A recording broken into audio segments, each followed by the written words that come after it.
Hey guys, Victor here again, coming at you with another retro deck profile for the September 2011 format. And today's focus is going to be on Diva Zombies, which is a deck that isn't really that popular, mainly because of cards like Max C being really effective against all the special summons you're attempting to do. But it's still a lot of fun, and even though Max C and Effect Veiler are very prevalent in the format, this deck is honestly really good at baiting those cards down and just continuing to try and OTK your opponent on the following turns. So, with that out of the way, let's just jump straight into the deck profile. So kicking off the monster lineup, we are of course going to be playing 3 Deep Sea Diva.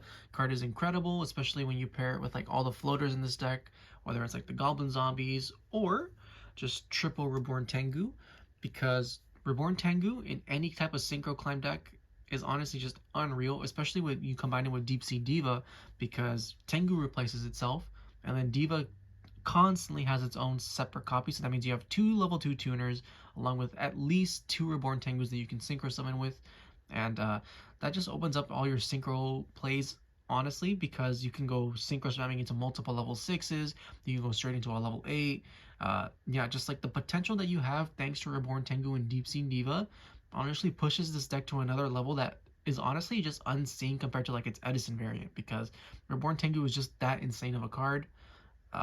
We're not playing the level 3 Sea Serpent that you typically summon off the Diva just because it's a brick and we don't really need it, since we're not honestly having trouble synchro summoning in this deck.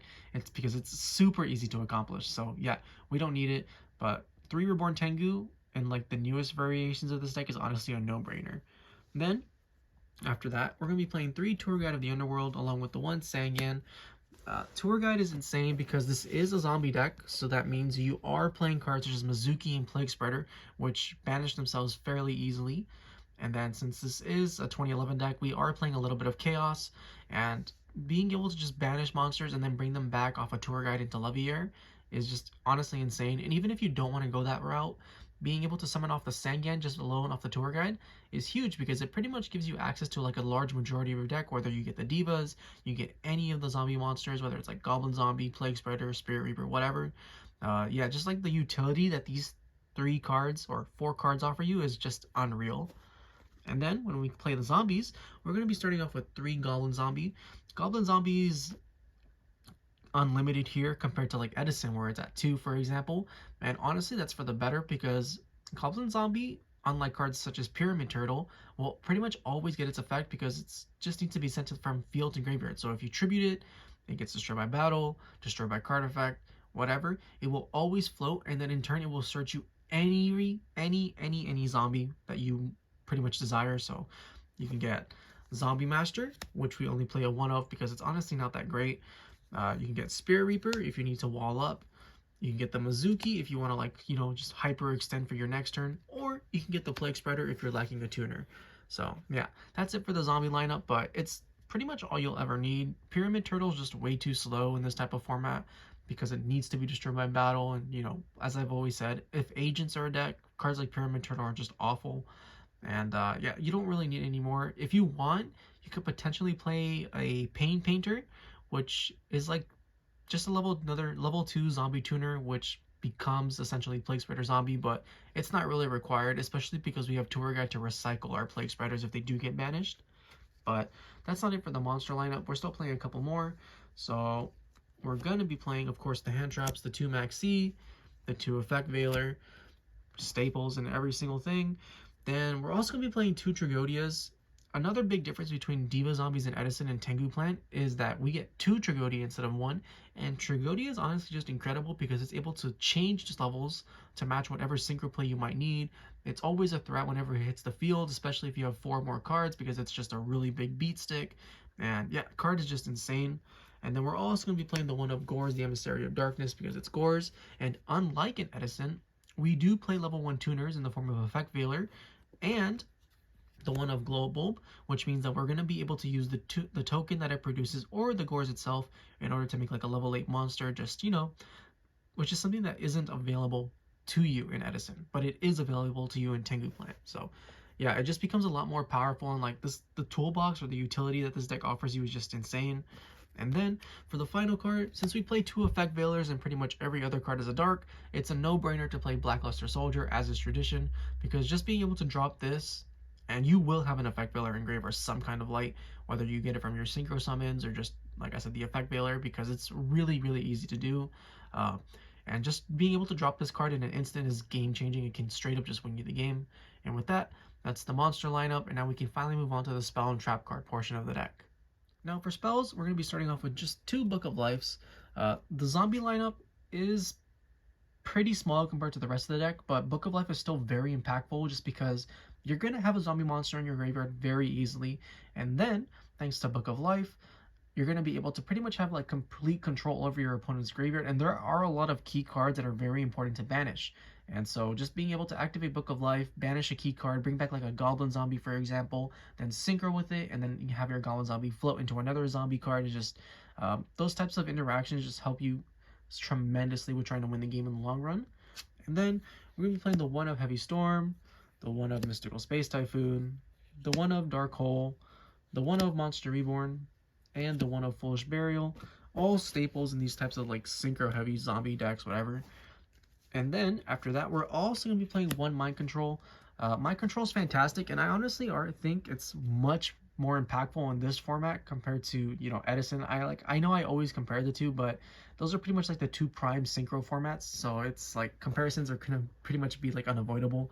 But compared to Edison, we have more than just Diva and Plague Spreader, because we have Xyz monsters, so we're able to take an opponent's monster and just overlay, and then we also have a lot more variety in the tuners because of Glow Up Bulb and Effect Veiler. So yeah, Mind Control is just way more broken in this format than it is in the other format.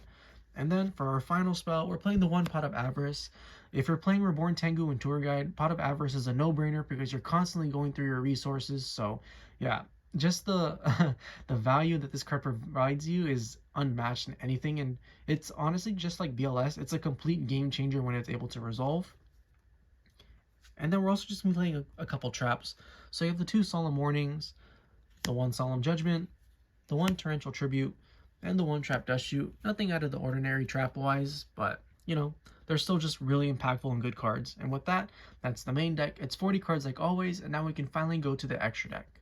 Now for the extra deck, we're going to be starting off with our 1 Chimera Turk Fortress Dragon. Like I said, you never know when you're going to be playing against a machine deck, and this deck has a lot of space, honestly, so it's not like the end of the world by playing this. And then for Xyz, we're playing the 1 number 17 Leviathan Dragon, because sometimes you just need a beat stick off your tour guide. And then we're also playing the Levier, which is very important because it does get you very key pieces back, whether it's like your Mizukis, your Plague Spreaders, whatever you banished off the BLS. Yeah, card is just very, very, very good. I cannot like state that enough. The card is just, it helps you so much with your grind game. It's insane. And then for our rank 4, we're just playing 1 number 39 Utopia. It's a light, so it feeds into the BLS.